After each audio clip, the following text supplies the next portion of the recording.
Good evening students, আশা করি সবাই তোমরা ভালো আছো। আজকে তোমাদের ভৌতবিজ্ঞান ক্লাসে যে বিষয়টি উপস্থাপন করব সেটি হচ্ছে জারণ ও বিজারণ সম্পর্কে ধারণা। সেখানে যাওয়ার আগে গতকাল তোমাদের যে বিষয়টি উপস্থাপন করেছিলাম সেটা হচ্ছে এন্ডোথার্মিক ও এক্সোথার্মিক রিয়াকশন।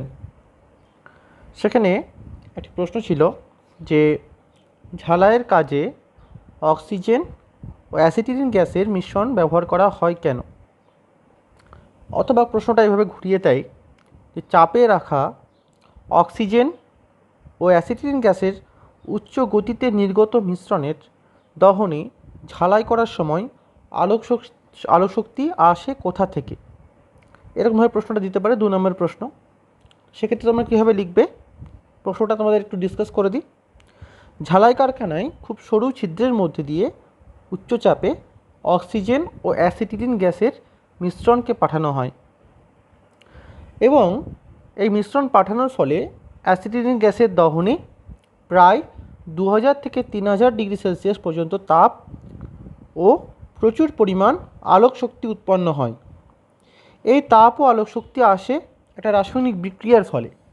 দেখো সেই বিক্রিয়াটি C2H2, এটা অ্যাসিটিলিনের সংকেত, প্লাস 5O2 অ্যারো দিলাম, এটা সমান চিহ্ন দিতে পারো, 4CO2 প্লাস 2H2O প্লাস তাপ প্লাস আলো। ওকে, এত উচ্চ উষ্ণতা তৈরি হয়, এই টেম্পারেচারটা তাপ ও আলো তৈরি হয়, যার ফলে উচ্চ উষ্ণতায় লোহা গলে যায়। তাই ঝালাইয়ের কাজে অক্সিজেন ও অ্যাসিটিলিন গ্যাসের মিশ্রণ ব্যবহার করা হয়।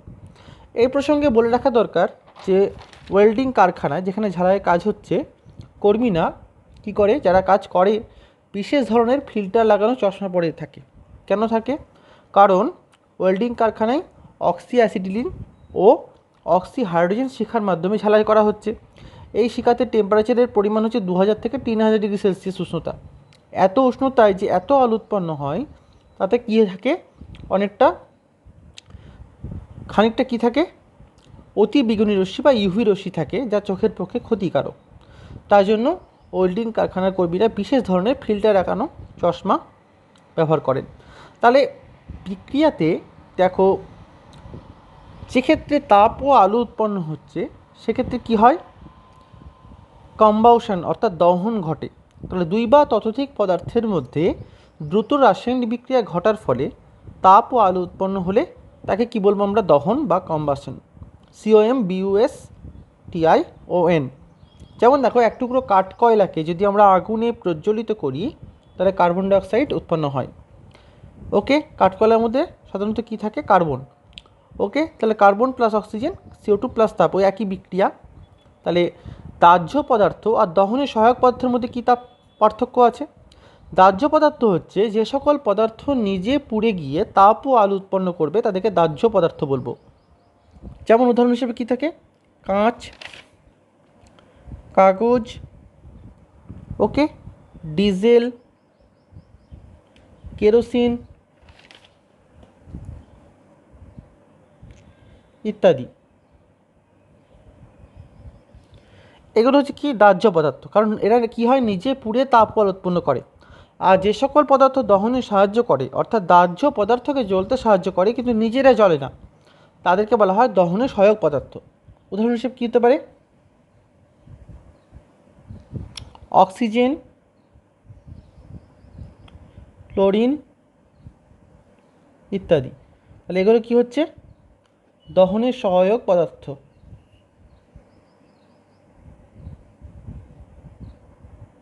আর এগুলো হচ্ছে কি, দাহ্য পদার্থ। এগুলো তোমাদের উদাহরণ দেয় যে দাহ্য পদার্থ আর দহনের সহায়ক পদার্থের মধ্যে পার্থক্য লিখতে পারো বলে, বা সংজ্ঞা দিতে বলে, উদাহরণ সহযোগে সংজ্ঞা দিতে বলতে পারে। এবার আমি আসছি জারণ ও বিজারণ সম্পর্কে ধারণা। তার আগেই আমাদেরকে যে জানতে হবে জারণ বিজারণের যে প্রাচীন মতবাদটা। ওকে, তো প্রাচীন মতবাদে যাওয়ার আগে তোমাদের একটা জিনিস মাথায় রাখতে হবে, যে কোনো বিক্রিয়ায়, যে কোনো রাসায়নিক বিক্রিয়াতেই কী হয়, জারণ ও বিজারণ প্রক্রিয়া একই প্রকার একসাথে ঘটতে পারে বেশিরভাগ। ওকে, জারণ বিজারণ একই সাথে ঘটে। আমি তোমাদের উদাহরণ সহযোগে দেখাবো। এবং বেশিরভাগ, প্রায় ওভারঅল সকল বিক্রিয়ার ক্ষেত্রেই জারণ ও বিজারণ একই সাথে ঘটতে পারে, কিছু কিছু ব্যতিক্রম ছাড়া। তো অক্সিডেশন রিয়াকশন বলতে কি বোঝায় যদি বলা হয় যে জারণ বলতে কি বোঝায়,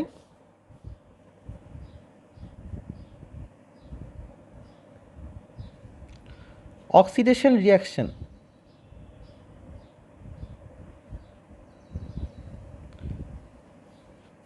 ওকে। তো অক্সিডেশন রিয়াকশন বলতে গেলে বলতে হবে যে রাসায়নিক বিক্রিয়ায়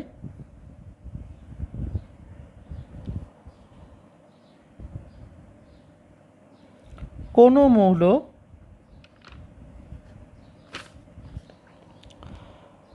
বা যৌগে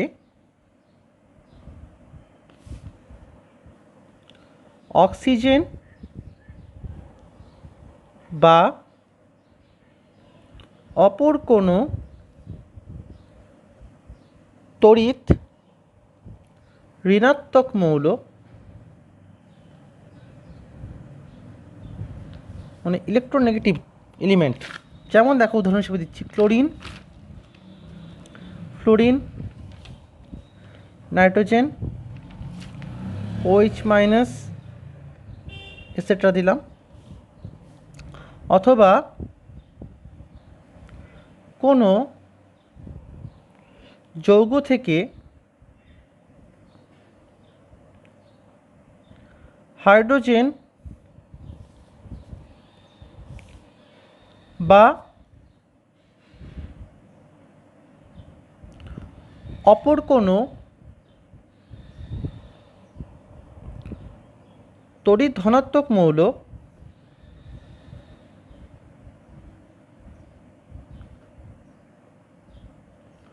হাইড্রোজেন বা অপর কোনো তড়িৎ ধনাত্মক মৌল বা মূলক, যেমন দেখো কে, উদাহরণ হিসেবে দিচ্ছি KCaNa, আর একটা কী হতে পারে NH4 হতে পারে, এটা মূলক হিসেবে অপসারিত হয়। অপসারিত মানে বেরিয়ে যাওয়া।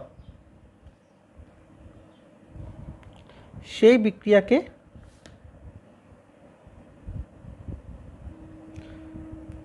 জারণ বিক্রিয়া বলে। ওকে, তাহলে যে রাসায়নিক বিক্রিয়ায় কোনো মৌল বা যৌগে অক্সিজেন বা অপর কোনো তড়িৎ ঋণাত্মক মৌল, যেমন দেখো ক্লোরিন, ফ্লোরিন, নাইট্রোজেন, হাইড্রক্সিল মূলক, ঠিক আছে, মৌল বা এটাকে মৌল বলতে পারো, কোনো তড়িৎ ঋণাত্মক মৌল বা মূলক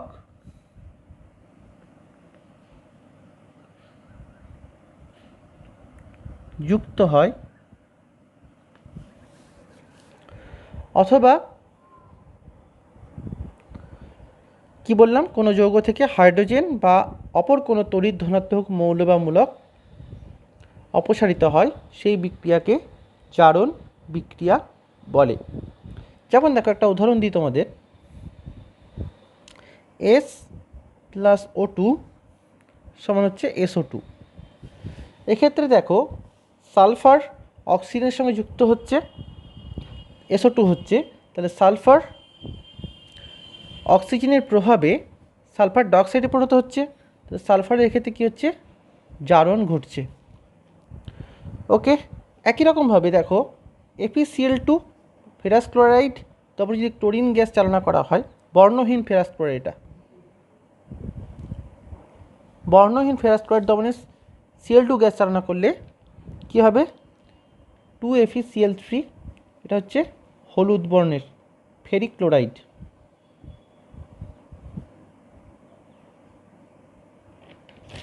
ওকে, তাহলে এক্ষেত্রে FeCl2 কি ঘটেছে, জারণ ঘটেছে। বোঝা গেল? তাহলে দুটো বিক্রিয়ার সাহায্যে আমরা দেখালাম উদাহরণের সাহায্যে জারণ বিক্রিয়া। এছাড়াও বিভিন্ন বিক্রিয়া আরও উদাহরণ দেওয়া যেতে পারে, যেমন C+O2 CO2, H2+H2O। ওকে, তাহলে প্রত্যেকটা এগুলো কী হচ্ছে, কার জারণ ঘটবে, কার্বন অক্সিজেনের উপস্থিতিতে কার্বন ডাইঅক্সাইড হচ্ছে, কার্বনের জারণ ঘটছে, হাইড্রোজেন অক্সিজেনের উপস্থিতিতে জল হচ্ছে, হাইড্রোজেনের জারণ ঘটছে। ঠিক আছে, Mg অক্সিজেনের উপস্থিতিতে কী করে জ্বলতে থাকে, 2MgO ম্যাগনেসিয়াম অক্সাইড গঠন করে। তাহলে এগুলো সবই হচ্ছে কি জারণ বিক্রিয়া। ওকে, এগুলো সবই হচ্ছে জারণ বিক্রিয়ার মাধ্যমে। এই তো গেল জারণের যে প্রাচীন মতবাদ, অর্থাৎ আগেকার প্রথম যে কনসেপ্ট তৈরি হয়েছিল জারণ বিক্রিয়া ও বিজারণ বিক্রিয়া সম্পর্কে। সেক্ষেত্রে আমরা বৈশিষ্ট্যগুলো তাহলে কী পাই, যে কোনো রাসায়নিক বিক্রিয়ায় মৌল বা যৌগে অক্সিজেন যুক্ত হওয়ার নাম জারণ। ঠিক আছে, আরটা কি, কোনো মৌল বা যৌগে মানে অপর কোনো তড়িৎ ঋণাত্মক মৌল যুক্ত হওয়ার নাম জারণ। ঠিক আছে, কোনো যৌগ থেকে হাইড্রোজেন বিযুক্ত হওয়ার নাম বা অপসারিত হওয়ার নাম জারণ। নেক্সট, কোনো যৌগ থেকে কি হয়, কোনো যৌগে অপর কোনো তড়িৎ ধনাত্মক মৌল বা মূলক অপসারিত হওয়ার নাম জারণ। তাহলে এই ফ্যাক্টরগুলো কাজ করছে জারণ ক্রিয়ার ক্ষেত্রে। ওকে, এবার আধুনিককালে যেগুলো আসছে সেটা হচ্ছে আধুনিক মতবাদ, আমি আসছি একটু পরে। তার আগে আমরা বিজারণ বিক্রিয়া নিয়ে আলোচনা করব, তারপরে আমরা জারণ বিজারণের ইলেকট্রনীয় মতবাদে যাব। তাহলে বিজারণ বিক্রিয়া যদি বলা হয়, তাহলে বিজারণ বিক্রিয়ার সংজ্ঞাটা কীভাবে লিখব আমরা। এবার আসছি বিজারণ বিক্রিয়া, ইংলিশ টার্ম হচ্ছে রিডাকশন রিয়াকশন।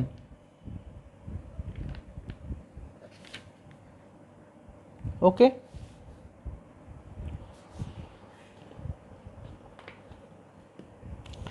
সংজ্ঞা হিসেবে কী লিখব আমরা রিডাকশন রিয়াকশনের, যে রাসায়নিক বিক্রিয়ায়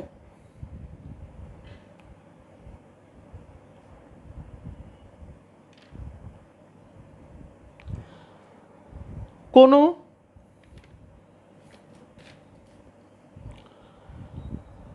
মৌল বা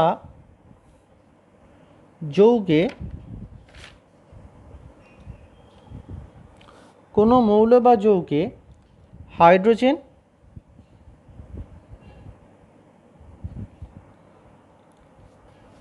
বা অপর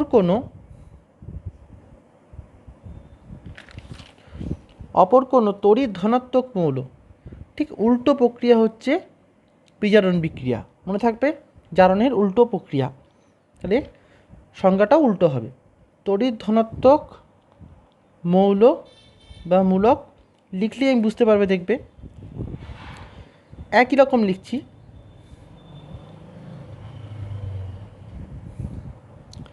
যুক্ত হয়, জারণের ক্ষেত্রে কী ছিল, অপসারিত হয়, অথবা কোনো যৌগ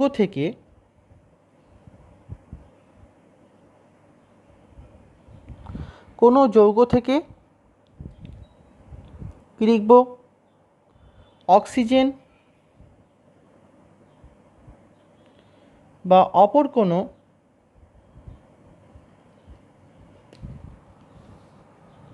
তড়িৎ ঋণাত্মক মৌল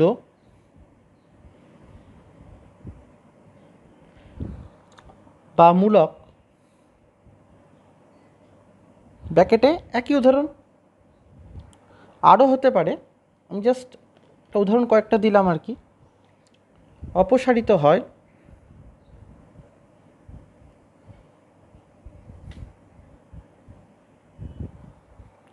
সেই বিক্রিয়াকে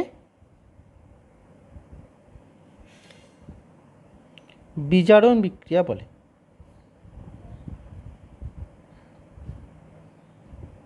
তাহলে বিজারণ বিক্রিয়ার ক্ষেত্রে আমরা কী কী বিষয়গুলো ফলো করছি দেখো, যে রাসায়নিক বিক্রিয়ায় কোনো মৌলে হাইড্রোজেন যুক্ত হয় তার নাম বিজারণ। 2 নম্বর লিখবে কি বৈশিষ্ট্য যদি বলা হয়, 2 নম্বর, অপর কোনো রাসায়নিক বিক্রিয়ায় অপর কোনো তড়িৎ ধনাত্মক কোনো মৌল বা যৌগে অপর কোনো তড়িৎ ধনাত্মক মৌল বা মূলক যুক্ত হয় তার নাম বিজারণ। নেক্সট 3 নাম্বার, কোনো যৌগ থেকে অক্সিজেন বিযুক্ত হওয়ার নাম বা অপসারিত হওয়ার নাম বিজারণ। কোনো যৌগ থেকে অপর কোনো তড়িৎ ধনাত্মক মৌল বা মূলক অপসারিত হওয়ার নাম বিজারণ। তাহলে এই বিষয়গুলি উঠে আসছে। তাহলে উদাহরণ হিসেবে আমরা কি বলতে পারি, যেমন দেখো ব্রোমিন লাল বর্ণের হয়, লাল বর্ণের ব্রোমিন জলের মধ্যে দিয়ে ব্রোমিন ওয়াটার অ্যাকুয়াস দিলাম, একিউ মানে হচ্ছে aqueous, Br2 plus H2S, H2 না, ব্রোমিন ওয়াটারের জলের মধ্যে দিয়ে হাইড্রোজেন সালফাইড H2S গ্যাস যদি আমরা চালনা করি তাহলে কি হবে, 2HBr প্লাস S, হলুদ বর্ণের সালফার অধক্ষিপ্ত হচ্ছে, হলুদ বর্ণের সালফার অধক্ষিপ্ত হয়। আর এক্ষেত্রে কি হয়, হাইড্রোব্রোমিক অ্যাসিড, এর নাম কি, হাইড্রোব্রোমিক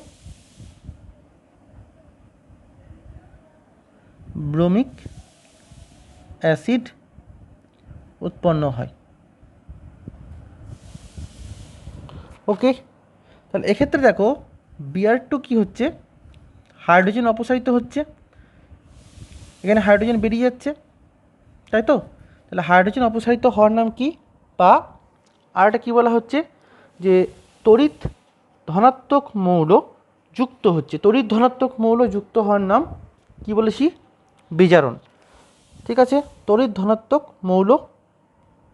আর একটা কী বলেছিলাম, যে তড়িৎ ঋণাত্মক মৌল বা মূলক এটা যদি অপসারিত হয় সেটাও বিজারণ। সেক্ষেত্রে এক্ষেত্রে Br2 থেকে যে 2HBr হচ্ছে এটা কি হবে, বিজারণ বিক্রিয়া। ওকে,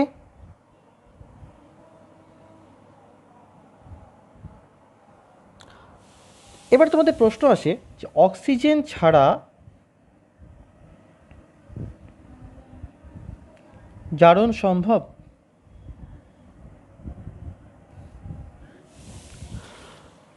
অক্সিজেন ছাড়াও জারণ ঘটতে পারে।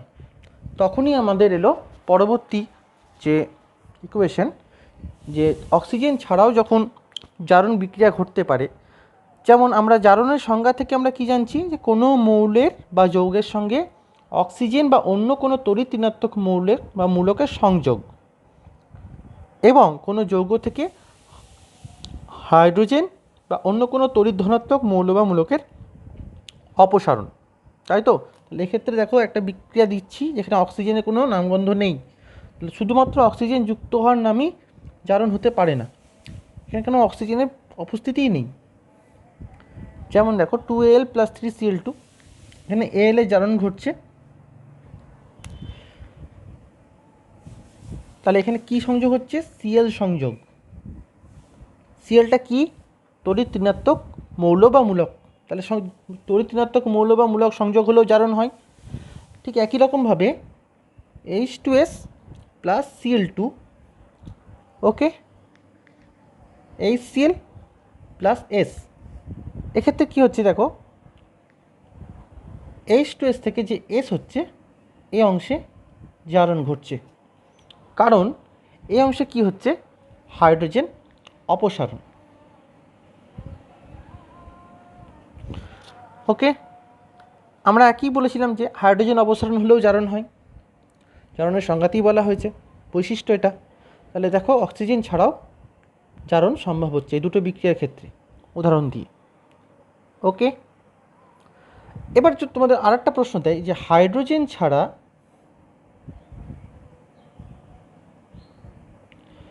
কি বিজারণ ঘটতে পারে? ঠিক একই রকম প্রশ্ন, দুটো পরীক্ষায় আসে তোমাদের প্রচণ্ড এগুলো। তো আমরা কি বলেছিলাম, বিজারণের সংজ্ঞাতে কি বলেছি, কোনো যৌগ থেকে অক্সিজেন বা অন্য তড়িৎ ঋণাত্মক মৌল বা মূলক অপসারিত হলেও বিক্রিয়াটাকে কী বলা হবে, বিজারণ বিক্রিয়া বলা হয়। তাই সেক্ষেত্রে কী হচ্ছে, হাইড্রোজেন ছাড়াও বিজারণ সম্ভব।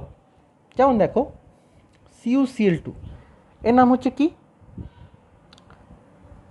CuCl2 cupric chloride plus Zn, ZnCl2 plus Cu, এটা প্রতিস্থাপন বিক্রিয়া। এখান থেকে যে কপার আসছে এই অংশে বিজারণ ঘটছে।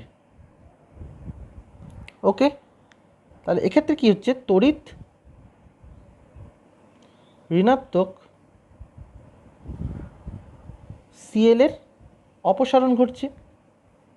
তাহলে বিজারণের সংজ্ঞায় বলা হয়েছিল যে তড়িৎ ঋণাত্মক মৌল যদি অপসৃত হয় বা অপসারিত হয় তাহলে বিজারণ ঘটানো সম্ভব। তাহলে এক্ষেত্রে হাইড্রোজেন নেই, তাহলে দুটো ব্যতিক্রম দেখানো হলো। এর পরের দিন তোমাদের উদাহরণ সংযোগে দেখাবো তোমাদের, এবং জারণ বিজারণের ইলেকট্রনীয় মতবাদ এবং আধুনিক মতবাদের সাহায্যে জারণ সংখ্যার সাহায্যে বিজারণ নির্ণয় কীভাবে হয় সেটাও দেখাবো। পরের ক্লাসটা খুব ভাইটাল, এটাও তোমরা ফলো করবে। এটা তোমরা প্রিলিমিনারি ক্লাস জারণ বিজারণ সম্পর্কে। আজকে তোমাদের ক্লাস এই পর্যন্তই, তোমরা ক্লাসটা ফলো করো। সবাই ভালো থেকো।